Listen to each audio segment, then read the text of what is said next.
Vamos dar início à sessão de comunicação, a primeira do Confoa, do 8º Confoa. E temos aqui 3 palestras, 3 comunicações para iniciar.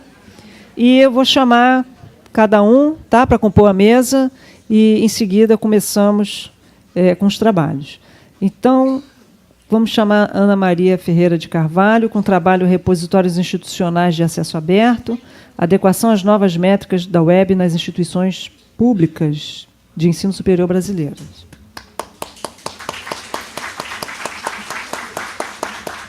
Fica aqui pertinho de mim. Ivanilma de Oliveira Gama, Tendências e Perspectivas de Pesquisa sobre Repositórios no Brasil, uma análise de redes sociais.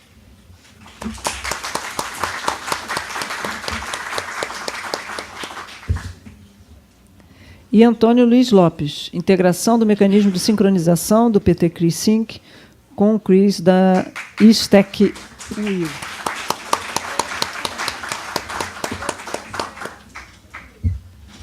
Vamos começar, então, com a Ana Maria Ferreira de Carvalho, que está apresentando esse trabalho, junto com o Fábio Castro Gouveia. Pode. Devo só avisar que cada um terá 15 minutos, tá? E quando faltar 3 minutos, eu vou fazer uma indicação com a mão, e quando terminar, eu faço outra. Tá certo? Eu mudo. Onde eu faço a passagem dos slides? Aqui. Ah, tá.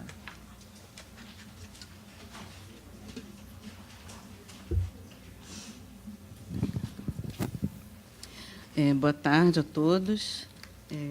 Eu vou fazer a apresentação nesse trabalho, onde eu fiz uma pesquisa observando a adequação dos repositórios institucionais das instituições públicas de ensino brasileiras, né, às métricas da web. Vamos ver.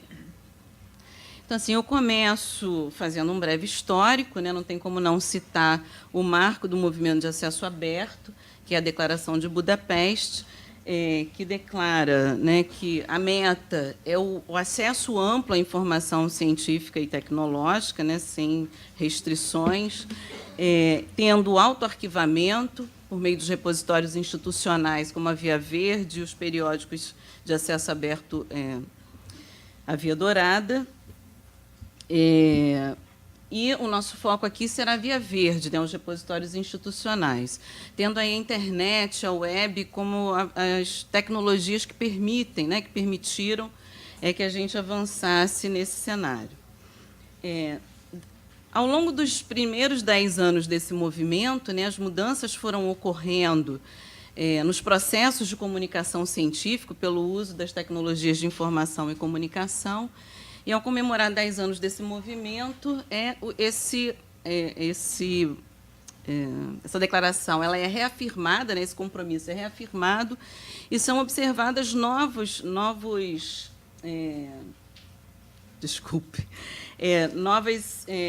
indicações com relação aos arquivos, né, o acesso aberto à informação.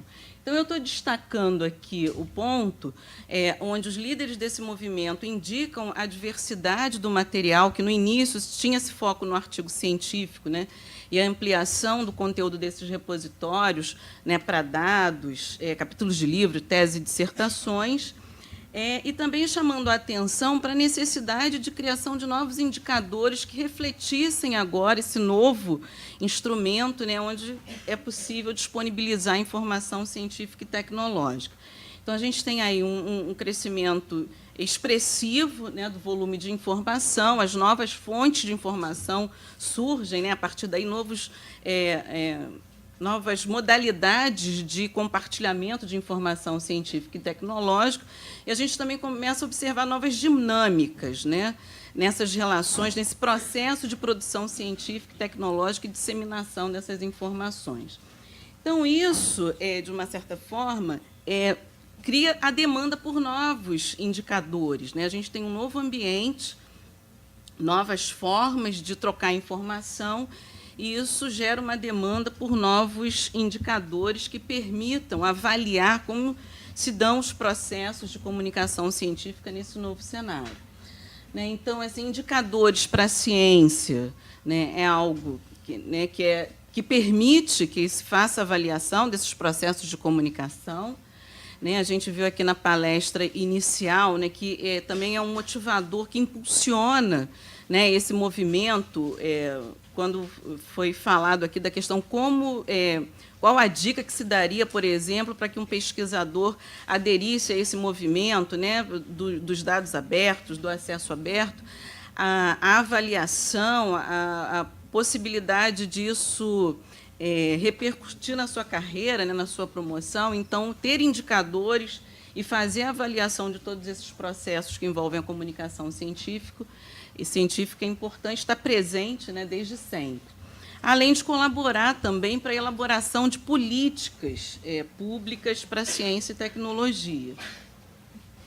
Então, do ponto de vista dos repositórios institucionais, ao longo desses 15 anos, a gente observa, por meio de vários mecanismos que nos permitem acompanhar isso, estudos que são realizados, o crescimento expressivo do número de repositórios, o crescimento do conteúdo desses repositórios, a diversidade de conteúdo que vem sendo estimulada nos últimos anos, e o objetivo, um dos objetivos principais disso, que era dar maior visibilidade à produção científica, informação científica e tecnológica.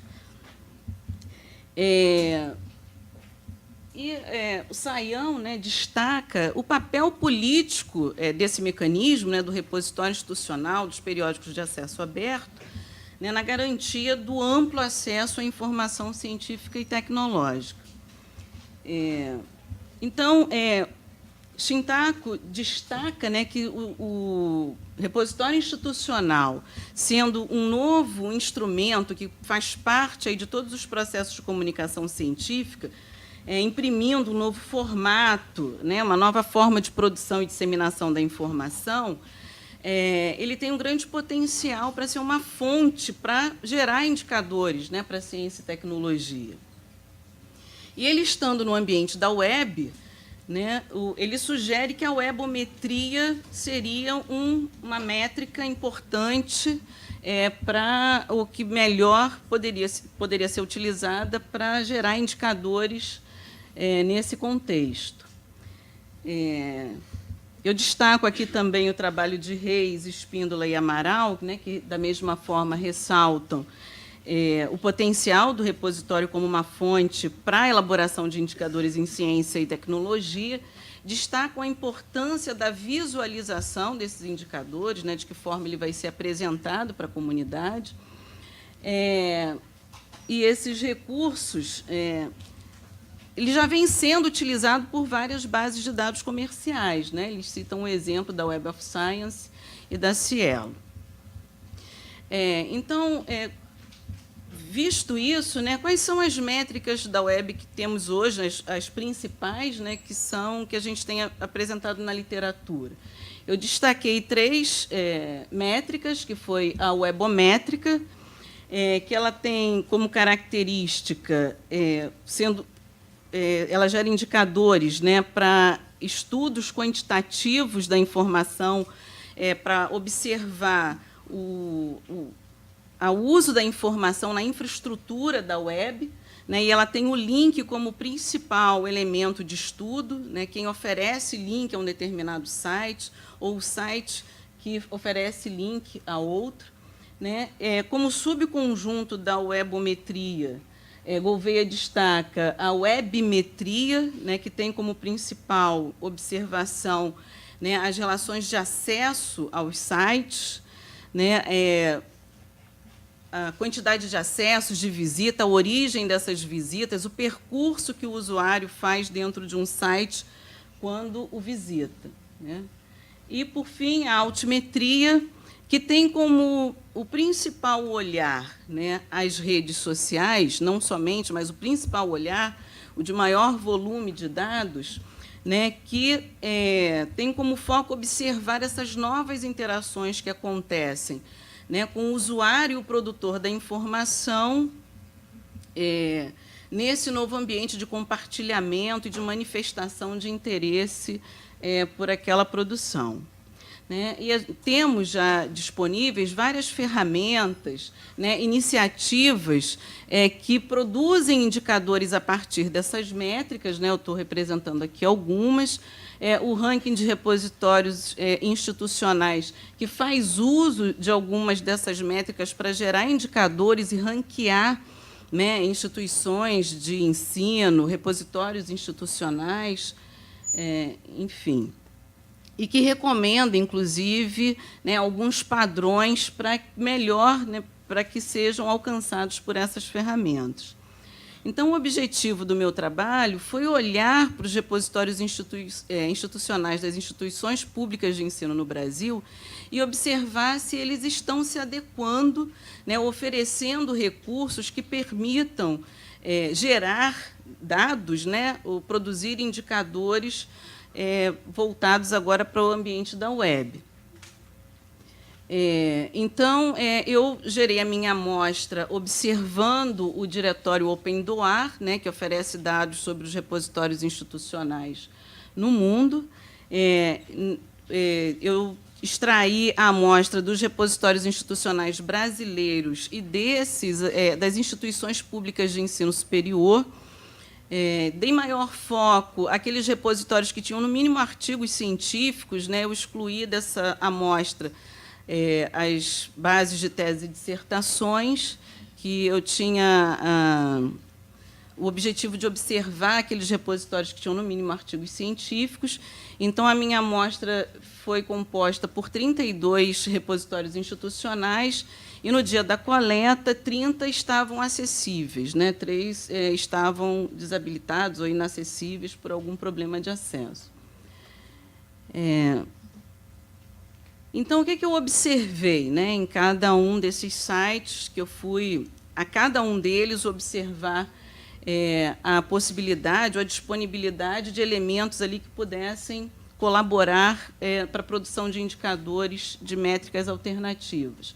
Eu fui olhar a estrutura da URL do repositório, porque, quando a gente fala, por exemplo, de estudos webométricos, né, que tem o link como principal elemento de estudo, as ferramentas que a gente tem disponíveis hoje, as principais ferramentas, elas têm uma estrutura da URL que é importante que obedeça um padrão para que essas ferramentas possam gerar resultados mais próximo possível da realidade. Se essa estrutura da URL fica algo muito grande, né, a gente começa a perder ali informações quando usa, ou tem informações pouco precisas quando a gente usa essas ferramentas, né? Então, eu fui olhar a estrutura da URL desses sites, se esses sites dos repositórios, né, disponibilizavam dados webmétricos, né, dados estatísticos de acesso ao site, número de downloads, visualização de documentos, a presença de indicadores de redes sociais, né, mais voltado para a questão altimétrica, né, como elementos que te permitissem alguma manifestação em redes sociais, como, por exemplo, Facebook, Twitter, enfim, né, e o uso de identificador persistente de objeto digital. E, assim, como resultado... 3 minutos. Oi, tá, ok. O gráfico não saiu ali. Desculpa, tinha um gráfico ali que não... Acabou que não saiu. Dos 30 repositórios que eu observei, 28 utilizavam o DSpace, né? 21 ou 70% da amostra tinham a URL no formato que é indicado. Eu esqueci de comentar no início, né, que o ranking web de repositórios ele é um projeto do laboratório da Cybermetric Laboratory da Espanha, né, que constituiu, né, esse ranking e usa um dos elementos. Eles sugerem, né, que o padrão da URL tenha um determinado padrão. que eu observei nos sites onde eu fiz a pesquisa, né? E 70% desses sites atendiam a esse padrão. 24 repositórios institucionais disponibilizavam informações estatísticas sobre acesso ao seu objeto digital, né? Então, 80% da amostra tinham essa característica. E, nesse caso, né, essa informação... Desculpa, vou puxar que está difícil. O número de acesso, né, as principais informações que eram disponibilizadas eram o número de acesso, o número de downloads, a origem desses acessos. E, a partir desses dados, a gente pode extrair alguma informação, né, de interesse em determinada área, em determinado autor, né, a gente pode tirar aí algumas indicações. Seguindo aqui, 28 sites de repositórios, ou cerca de 93% do total, usam sistema de identificação persistente de objeto digital, né? Isso é uma informação importante para análises, por exemplo, altimétricas, né? E o principal sistema que é utilizado é o Randall System, que ele está presente no DSpace, como a maioria dos repositórios utilizam o DSpace, né? Ele acompanha essa questão. E somente 9 repositórios institucionais disponibilizavam algum elemento que poderiam ser utilizados para uma análise altimétrica, né, desse conteúdo, com maior foco para as redes sociais Facebook e Twitter. Então, o que se consegue observar disso, né? A gente percebe que tem um movimento de adequação, né, desses repositórios institucionais para essas novas métricas, porque, inclusive, isso é uma das indicações, né, no manifesto em comemoração aos 10 anos do Movimento de Acesso Aberto, né, além da diversificação do conteúdo dos repositórios, também esse olhar para novas métricas, né, da geração de novos indicadores que permitam fazer esse estudo, né, dos repositórios e dos processos que estão ali relacionados, né, em relação às informações científicas e tecnológicas. Os indicadores que aparecem, que são utilizados em maior escala, são os webmétricos e webométricos. Os altimétricos ainda são bastante incipientes, com maior foco nas redes Facebook e Twitter. Né, o uso do DSpace, certamente, né, pelo que a gente vê aqui, está definindo isso, porque é o principal sistema que é utilizado. E é importante a ampliação, né, de estudos de recursos que permitam a utilização desses indicadores, que permitam que esses serviços possam se tornar, para que os repositórios institucionais possam se tornar uma fonte de informação e de geração de novos indicadores para a ciência e tecnologia, né? Essas são as referências. Obrigada.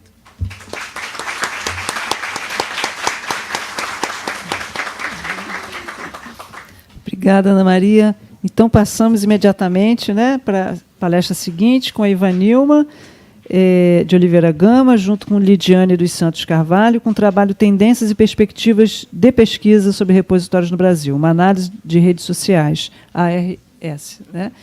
Ivanilma, 15 minutos, tá? Eu te aviso quando faltar 3 e o final, tá? Posso começar?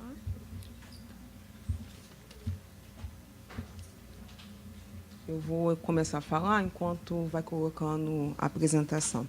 Primeiramente, boa tarde a todos. Eu gostaria de agradecer a oportunidade nos dada de vir falar sobre a nossa pesquisa. Ela foi realizada em conjunto com a professora Lidiane Carvalho, na disciplina Abordagens Infocomunicacionais, ministradas no mestrado profissional na Unirio, na qual eu faço parte, a professora também faz parte. E essa pesquisa é o início ao início da pesquisa que nós estamos desenvolvendo ainda, que será resultado da tese da dissertação de mestrado. Bom, nós fizemos uma análise das redes sociais e ela parte de dados bibliográficos. A pesquisa foi realizada na base de dados Web of Science, e os dados analisados são os artigos científicos, e a rede analisada é uma rede de coautoria. Bom, esse é um pequeno sumário de como vai desenvolver a minha apresentação. Dando início a ela, o primeiro ponto que a gente destaca o que motivou foi o compartilhamento informacional, que tem sido um fator de impacto e desenvolvimento na ciência. Tendo em vista isso, nós percebemos que, no cenário nacional, isso permite uma ampliação das publicações em autoria múltipla, com parcerias nacionais e também internacionais, criando um estreitamento das relações entre as instituições e os atores sociais, que, no caso, para nós, os atores sociais são todos os pesquisadores da ciência da informação que trabalham com a temática de repositórios. Bom, eu primeiro comecei a falar que nós trabalhamos com uma rede de coautoria. E essa rede de coautoria, para nós, seria como uma rede social. E aí eu preciso falar o que é uma rede social, como nós entendemos, né? É um conjunto de pessoas, organizações ou entidades conectadas em relações sociais, que podem ser por amizade ou por relações de trabalho, ou por compartilhamento de informações, como é o caso dessa rede que nós estamos trabalhando. E, por meio dessas ligações, que vão se construindo e reconstruindo a estrutura social. Cada ator que participa dessa rede, ele é um elemento muito importante. Esses atores, eles auxiliam a estruturação dos aspectos estruturais e posicionamento estratégico de cada autor. Comparado aos demais, ele permite que sejam identificados quais atores intervêm como fonte de informação para uma determinada rede. A partir disso que nos fomentou a dar início à pesquisa. Bom, o objetivo principal que nós tínhamos era a identificação da rede social, elaborada por meio das publicações acerca da temática de repositórios. Para nós atingirmos esse objetivo, nós identificamos 2 objetivos específicos. O primeiro seria, a partir dos artigos encontrados, pretendeu-se verificar como funciona o fluxo de informação dentro dessa rede. O segundo objetivo seria a identificação dos atores centrais e a influência dos mesmos dentro da rede.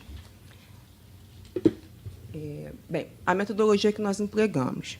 Primeiro, nós começamos, como foi desenvolvido dentro da disciplina abordagens infocomunicacionais, que tinha em vista trabalhar sobre análise de redes sociais, então, nossa pesquisa, primeiramente, começou por uma análise de redes sociais.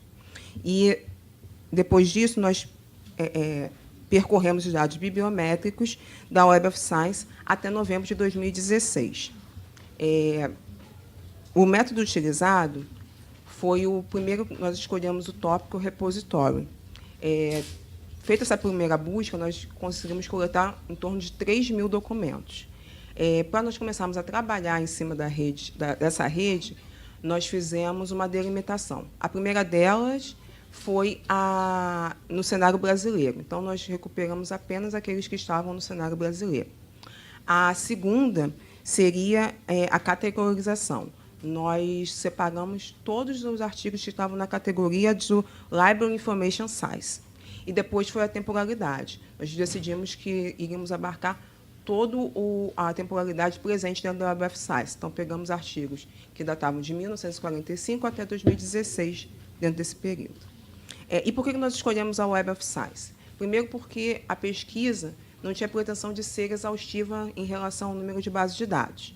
Então, nós escolhemos uma que pudesse nos atender melhor na quantidade de artigos. Então, a Web of Science, como tinha um destaque pela quantidade de periódicos indexados, nós resolvemos escolher ela. Para a compilação desses dados, nós utilizamos 2 softwares, o CINET e o VozVia. O CINET foi para calcular a centralidade de cada autor, e o Voz Via foi para poder apresentar os gráficos, né? Bom, antes de entrar nos resultados finais ao qual chegamos, eu queria colocar alguns conceitos que nós utilizamos para poder embasar os dados, né?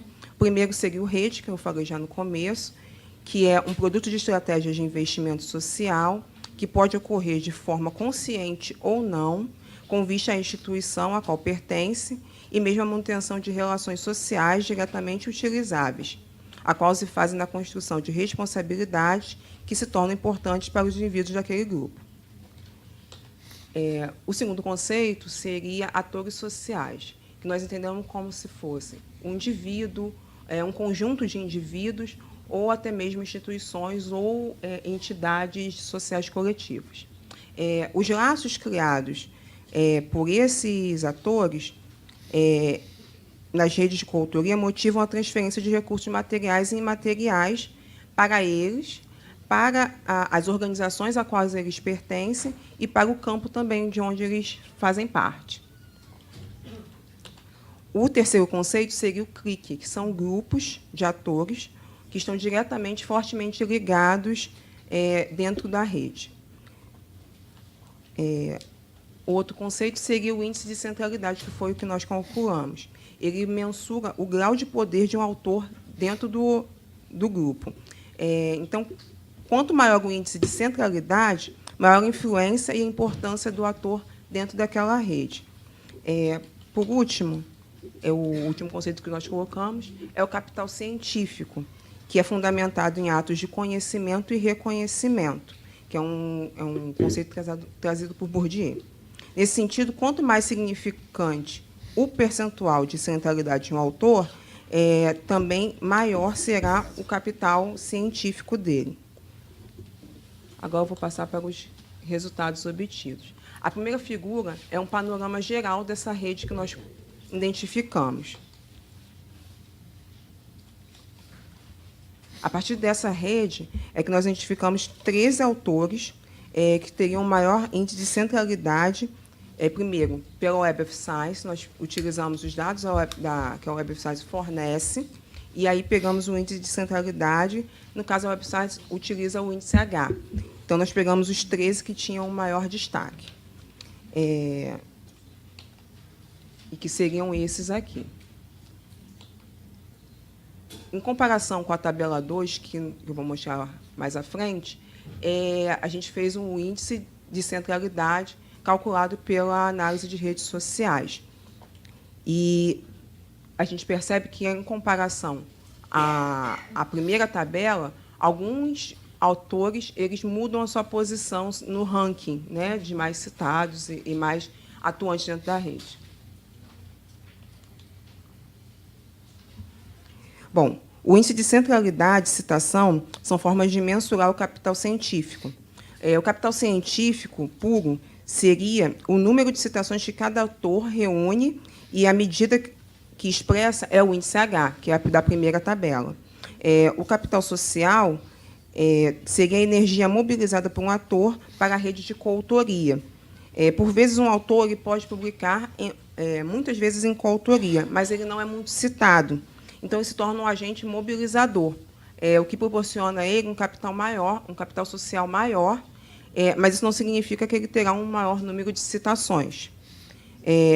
Os autores pertencentes à tabela 1, que mais se destacam com o índice H, são o professor doutor Marcos André Gonçalves, da Universidade Federal de Minas Gerais, professora doutora Maria Cristina Soares Guimarães, da Fiocruz, professor doutor Alberto Henrique Frade Lander, da Universidade Federal de Minas Gerais, professor doutor Diego Rafael Amâncio, da Universidade Federal de São Carlos, professor doutor Luciano da Fontoura Costa, da Universidade Federal de São Carlos, professor doutor Altigan Soares da Silva, do CNPq, professor doutor Edileno Silva de Moura, da Universidade Federal do Amazonas, professor doutor Carlos Henrique Marcondes de Almeida, da Universidade Federal Fluminense, professor doutor Bertier Ribeiro de Araújo Neto, da Universidade Federal de Minas Gerais, professora doutora Georgina Gentil Rodrigues, da Fiocruz, professor doutor Luiz Fernando Saião, do CNEM, Comissão Nacional de Energia Nuclear, e professor doutor Nívio Ziviani, da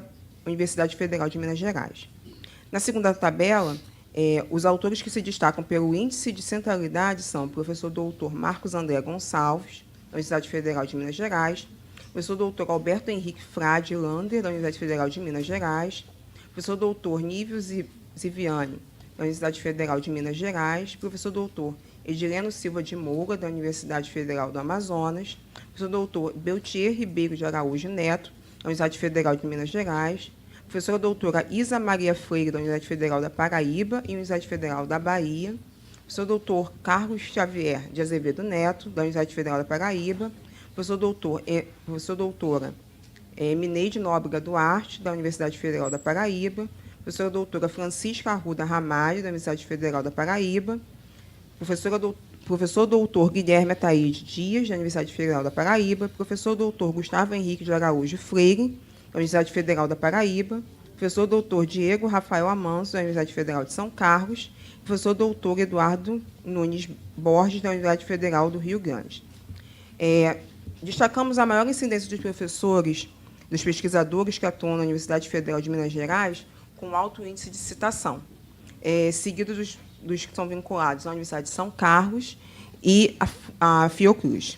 Ao analisar os pesquisadores com maior índice de centralidade na rede, e aí a gente percebe uma certa diferença, porque se destacam os pesquisadores que são da Universidade Federal da Paraíba, e alguns deles não possuem um alto índice de citação. E aí eles se enquadram nessa rede como se fossem agentes mobilizadores. Destacam também a formação desses pesquisadores. Os que têm maior índice de citação, em geral, têm a formação nas ciências exatas, seja física, engenharia ou computação. E os que estão ligados ao que tem o maior índice de centralidade são os que são ligados à área da biblioteconomia.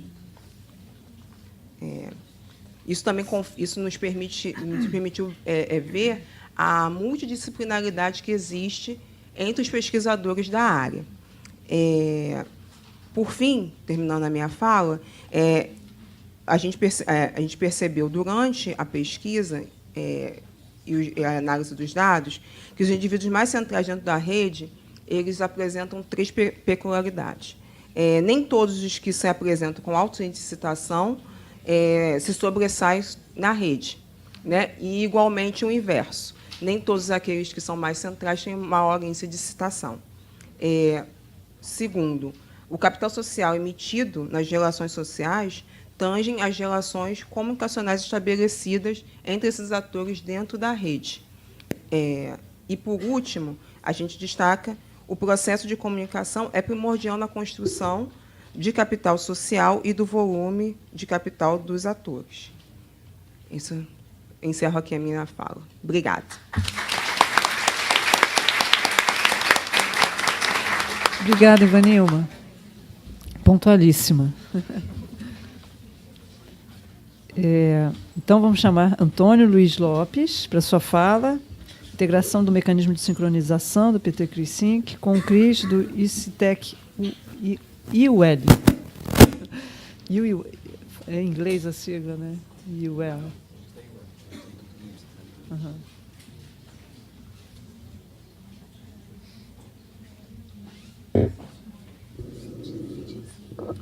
Boa tarde.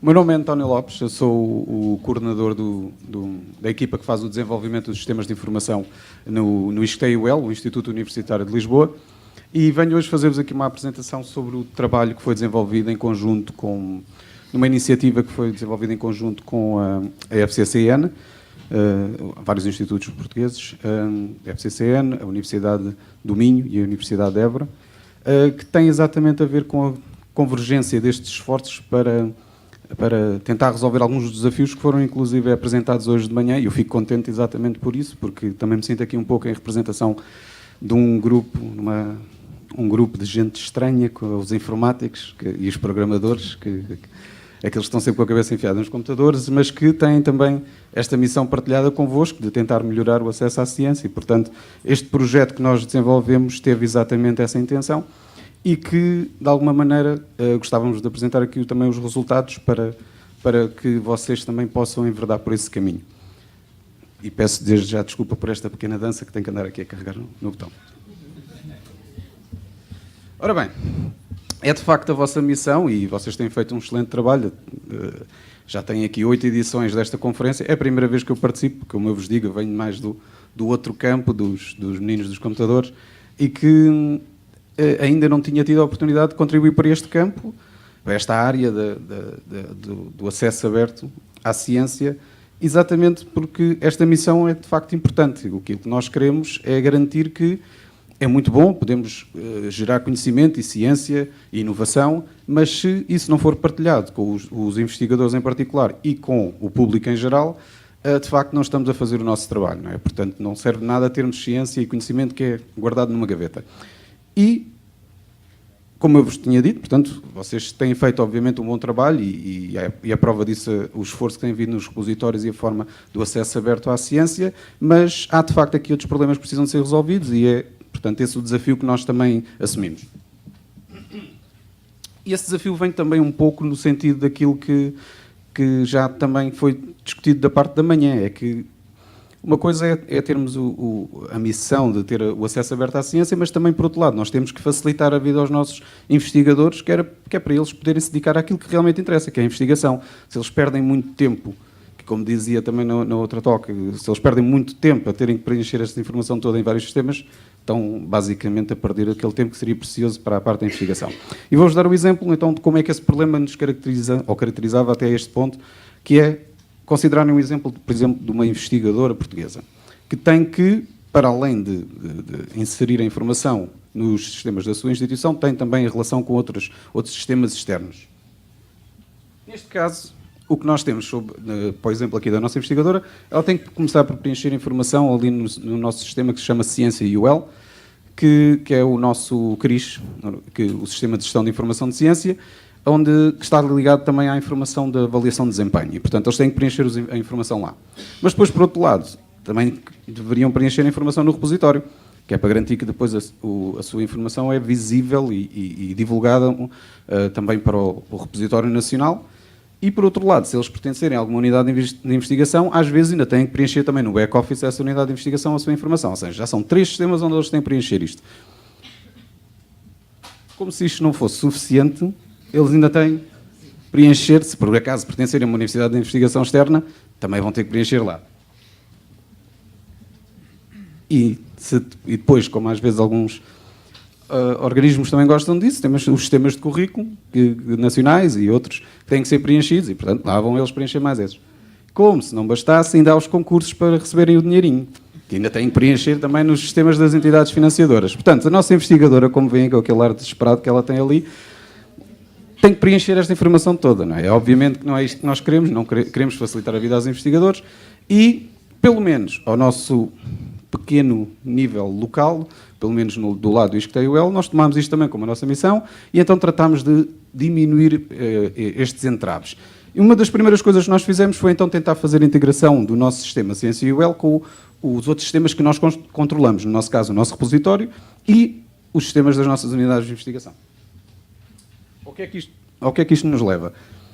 É que, a partir do momento em que então a investigadora inseriu a informação no Ciência UL, já não precisa de inserir pelo menos naqueles outros 2, porque assim já é feita ali a integração automaticamente com os sistemas. E então eles dizem, maravilha. Quer dizer, não dizem isso, né? Eles são portugueses, eles dizem maravilha. Ok, resolvemos a parte de baixo. Mas também, como foi dito de manhã, a ciência obviamente não é local, não é? É global. E nós queremos resolver também os outros. E veio daí a iniciativa PT-CRIS. A iniciativa PT-CRIS tem esta missão, a introduza uma vez, reutilize múltiplas, no sentido exatamente isto. Nós queremos poupar este trabalho. O investigador só tem que fazer uma vez este trabalho, ok? E depois, a magia dos sistemas trata de fazer o resto. Certo? Portanto, esta é a iniciativa. Qual era o objetivo, então, da iniciativa? Criar este ecossistema de ligação entre os vários sistemas de gestão científica. E a iniciativa focava-se em 2 objetivos principais, que é, vamos criar então esta framework regulatória, que vai ajudar basicamente a criar um conjunto de regras que os vários sistemas têm que respeitar, mas não só, vamos fomentar para que as instituições passem a usar isto. E, portanto, é exatamente este esforço que vai permitir que nós tenhamos depois esta integração total entre os vários sistemas. Como é que isto se traduz? Bem, é na criação deste mecanismo uniforme e modular de sincronização de publicações, ou seja, nós queremos manter a informação sobre as publicações sincronizada entre os vários sistemas e implica garantir que os vários sistemas locais, estejam onde eles estiverem, todos eles sincronizam com um hub central. E que, neste caso, o hub central escolhido foi o ORCID, por ser internacional, por ser conhecido, por muitos dos nossos investigadores em Portugal já terem ORCID, também por obrigações de entidades financiadoras, mas facilita exatamente este processo. E então, relativamente ao problema que nós tínhamos anteriormente, passámos a ter uma solução bastante mais elegante. A nossa investigadora passou a inserir só no seu CRIS local e depois esse CRIS local tem a responsabilidade de sincronizar com o ORCID. A partir desse momento, a informação está neste hub central. Se todos os outros sistemas tiverem o mesmo mecanismo de sincronização, portanto, eles passam a poder recolher esta informação de forma automática. Pronto, e esta é que é a grande vantagem que eu vos falava, que é a investigadora só fez o seu trabalho uma vez. E depois, o tempo que ela poupou foi para fazer a investigação. Em particular, na definição do PT-CRIS, foi criada, portanto, esta especificação para ajudar exatamente qualquer outra instituição que queira entrar neste ecossistema, só tem que, basicamente, seguir as recomendações que foram criadas no contexto deste sistema de sincronização. O que é que foi então definido? Os métodos que especificam exatamente o que é que os membros devem fazer para garantir a sincronização entre os vários sistemas, mas para além disso foi também definida a ordem com que esses métodos devem ser executados, que é para garantir esta sincronização, mas também temos as diretrizes ao nível aplicacional de interface visual e usabilidade. Isto porquê? Porque nós queremos garantir que a experiência, pelo menos, é semelhante nos vários sistemas existentes. Okay? Que é para não ser nada de muito esquisito para os vários investigadores que trabalham em sistemas diferentes. Como nós sabemos, muitos deles são muito diferentes. Eu queria-vos fazer uma demonstração ao vivo, mas a internet não está a colaborar, portanto, puxo aqui duas fotografias que mostram como é que é o sistema do nosso lado. Portanto, o investigador entra na sua área no Ciência UL, tem que fazer, então, a sua iniciação de ligação ao ORCID, e depois o ORCID lá diz se tem publicações que devem vir para o lado de cá, que são aquelas que aparecem ali a verde, ou se tem publicações que estão no sistema local e que devem ir para o ORCID, que é aquela que está ali a azul. Pronto, e a ideia é oferecer este esquema visual simples para a pessoa saber exatamente o que é que há para sincronizar.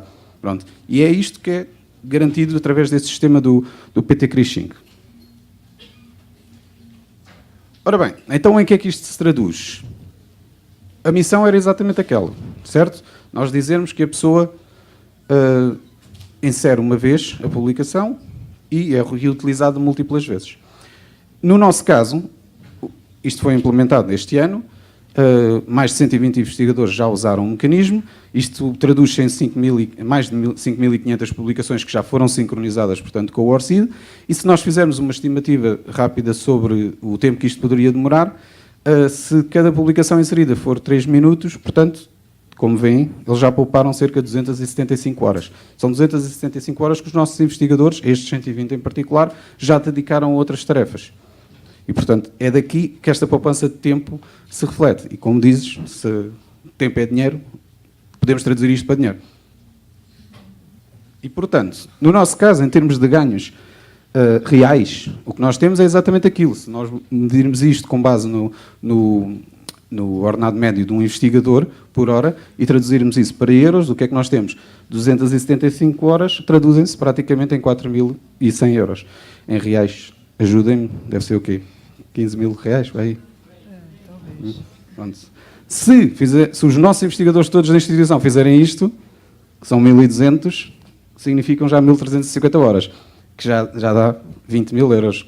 Em reais é 75 mil, será? Pronto. É qualquer coisa, certo? Portanto, estão a ver que isto já não é só tempo que se ganha, é dinheiro também, não é? E, portanto, a partir deste momento, temos este ganho efetivo. Mas agora pensem, isto estamos a falar de um sistema e só estamos a considerar que isto é o trabalho de um autor. Cada artigo tem 2, 3, 4 autores. Se cada um deles tem que fazer exatamente este trabalho, é só multiplicarem isto por 2, 3 ou 4. Estão a ver? E agora imaginem, estamos a falar só de um sistema, que é o ORCID. Se houver mais sistemas que tenham esta integração, temos ali depois o crescimento em escala, que é, se adicionarmos um segundo sistema ao ecossistema, Se adicionarmos 3, se adicionarmos 4, estão a ver, o dinheiro está sempre ali a aumentar, e o tempo também. Pronto. E a ideia é exatamente esta. O que nós queremos é criar os mecanismos para este ecossistema funcionar, que é para garantir, portanto, que há esta poupança de tempo e dinheiro, que são recursos que, obviamente, são muito mais úteis para serem utilizados na investigação. E pronto, termina a minha apresentação. Obrigada, Antônio. Pontualíssimo. Se tiverem depois então alguma questão, peço que tomem nota ali dos meus contactos e depois estejam à vontade para perguntar ou então falarem comigo no intervalo. Ok? Obrigado. Obrigada, Antônio. Puxa, bem pontual, né? A mesa foi bem pontual, desculpa. Bom, então vou passar imediatamente para as perguntas, para a gente aproveitar, né, o tempinho que temos. Temos aí uns 15 minutos, né, para desfrutar de perguntas. Quem gostaria? Quem se habilita?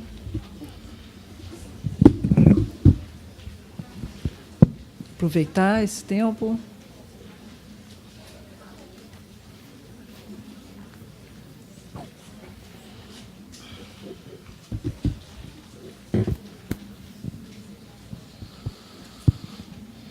Ninguém? Puxa, foram apresentações tão interessantes. Não é? Bom, então, eu vou lançar uma pergunta. Né? Vou de trás para frente. Vou começar, então, com o Antônio. Né?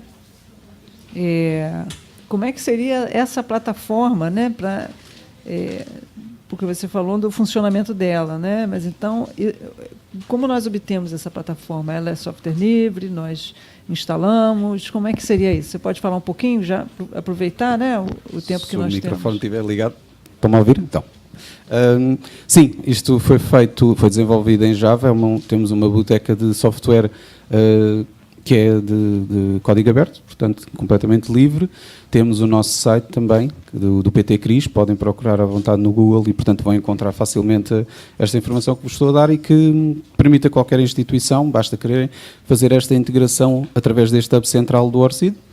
E estamos, inclusive, também já a desenvolver as próximas versões que vão permitir fazer isto de forma mais eficiente e melhorada e para outros tipos de informações, não só publicações, também temos outro tipo de informação que normalmente é utilizada em currículos de investigadores que são também úteis fazer este género de situação, como os projetos e esse tipo de informação, que também irá ser integrada em próximas versões. Mas sim, tudo em software aberto, não faria muito sentido fazer a apresentação numa conferência destas e depois dizer, não, tem que pagar. Obrigada. Alguém se animou a fazer uma pergunta? Olha, temos uma. Primeiramente, parabenizar as apresentações. Eu queria fazer uma pergunta sobre o BR Cris. Queria saber se tem alguma parceria do PT Cris com o projeto do BR Cris que está sendo desenvolvido.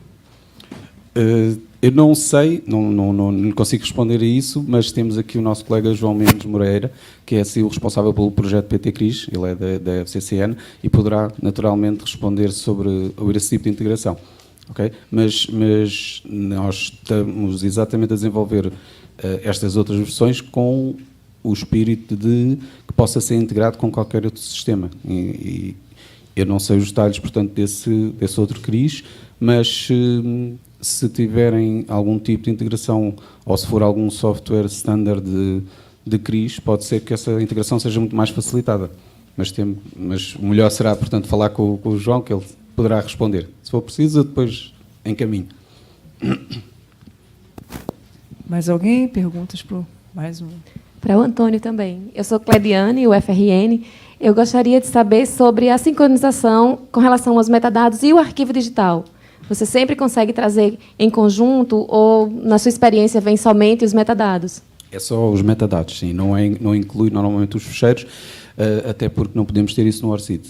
E essa, sendo uma das limitações, exatamente é por isso que nós estamos a estudar também outras vias de sincronização que não obrigam necessariamente a passar pelo ORCID e passar por outros sistemas. Mas seja como for, sim, os metadados, todos eles passam, a informação está toda completa, mas não temos, de facto, os fecheiros PDF, nem sequer as regras de acesso associadas. Não é? Obrigada. Não poderia ser o RICAP, o OASIS, BR? Não O poderia RICAP, ser? sim, também já está a ser integrado com o PT Cris. Certo. Mais alguém? E aí eu vou passar a pergunta para a Ivanilma. Nem a pergunta exatamente, queria só que você explorasse um pouco mais.